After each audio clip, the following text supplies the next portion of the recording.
ఈరోజు మనం నేర్చుకోబోయే topic the movement of air from high pressure area to low pressure area. ఈ experiment మనం చేయడానికి మనం 2 different type of air density environments create చేయాలి. ఒకటేమో హై ప్రెషర్ ఏరియా, ఇంకోటేమో లో ప్రెషర్ ఏరియా. ఫస్ట్ మనం లో ప్రెషర్ ఏరియాని క్రియేట్ చేద్దాం. ఇప్పుడు మనం ఈ బల్బ్ స్విచ్ ఆన్ చేసినప్పుడు ఈ బల్బ్ నుంచే వచ్చే హీట్ ఈ ఛాంబర్లో ఉన్న air or gas molecules observe చేసుకొని ఇవి కైనెటిక్ ఎనర్జీని ప్రొసెస్ చేసుకొని అవి ఫాస్ట్గా డిఫరెంట్ డైరెక్షన్స్లో మూవ్ అవుతాయి. అప్పుడు మనకు ఎయిర్ ఎక్స్పాన్షన్ అనేది జరుగుతుంది. సో ఈ ఎయిర్ ఎక్స్పాన్షన్ జరగడం వల్ల మనకి ఈ ఛాంబర్లో ఎయిర్ మాలిక్యూల్ సంఖ్య అనేది తగ్గిపోతుంది. అప్పుడు మనకి ఈ ఛాంబర్లో లో ప్రెషర్ ఏరియా అనేది క్రియేట్ అవుతుంది. ఇప్పుడు మనం హై ప్రెషర్ ఏరియాని క్రియేట్ చేద్దాం. థర్మోకోల్ ఛాంబర్లో ఐస్ పార్టికల్స్ను ఐస్ వాటర్ పోద్దాం. ఈ ఐస్ పార్టికల్స్ ఏం చేస్తాయంటే ఈ ఛాంబర్లో ఒక కూలింగ్ ఎఫెక్ట్ని ఇస్తాయి. ఈ ఛాంబర్లో ఉన్న మాలిక్యూల్స్ ఈ కూలింగ్ ఎఫెక్ట్ ద్వారా ఇన్ఫ్లుయెన్స్ అయ్యి అవి హీట్ ఎనర్జీని లూజ్ అవుతాయి. హీట్ ఎనర్జీ లూజ్ అయినప్పుడు ఏమవుతుందంటే ఇందులో ఉన్న కైనెటిక్ ఎనర్జీ అనేది పోతుంది.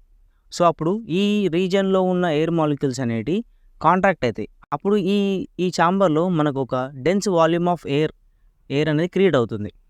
ఇప్పుడు మనకు 2 different type of air density environments అనేవి క్రియేట్ అయిపోయినాయి. ఒకటేమో హై ప్రెషర్ ఏరియా, ఇంకోటేమో లో ప్రెషర్ ఏరియా. ఇప్పుడు మన main theme air suppose to travel from high pressure area to low pressure area. ఈ ప్రాసెస్ ఈ రెండింటి మధ్య జరగడానికి మనం ఒక పాత్ని అయితే క్రియేట్ చేయాలి.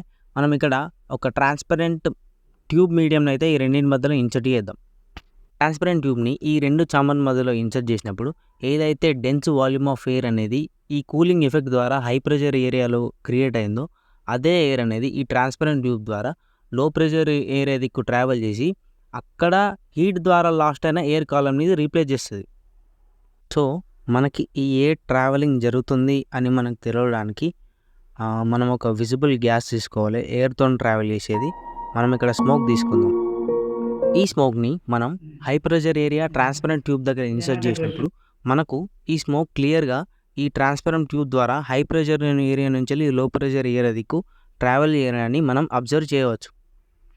సో మీకు ఒక డౌట్ రావచ్చు, ఇది 1 వే పాత్ కదా, స్మోక్ జనరల్గా ఒక ఏదైనా ట్యూబ్ దగ్గర ప్లేస్ చేసినప్పుడు అందులోకెళ్ళి స్మోక్ అనేది ట్రావెల్ చేస్తుంది కానీ ఇప్పుడు మనం ఇదే స్మోక్ తీసుకుపోయి లో ప్రెషర్ ఏరియా ట్రాన్స్ఫర్ ట్యూబ్ దగ్గర ప్లేస్ చేసి చూద్దాం. ఈ ప్లేస్ చేసినప్పుడు ఏమవుతుందంటే ఈ స్మోక్ అనేది ఈ లో ప్రెషర్ ఏరియా నుంచి వెళ్ళి ఈ ట్రాన్స్పరెంట్ ట్యూబ్ ద్వారా హై ప్రెషర్ ఏరియా దిక్కు ట్రావెల్ చేయలేదు. ఎందుకంటే ఆల్రెడీ హై ప్రెషర్ ఏరియా నుంచి వెళ్ళి ఎయిర్ మాలిక్యూల్స్ అనేవి ఈ లో ప్రెషర్ ఏరియా దిక్కు వస్తున్నాయి కాబట్టి ఇది ట్రావెల్ చేయలేదు.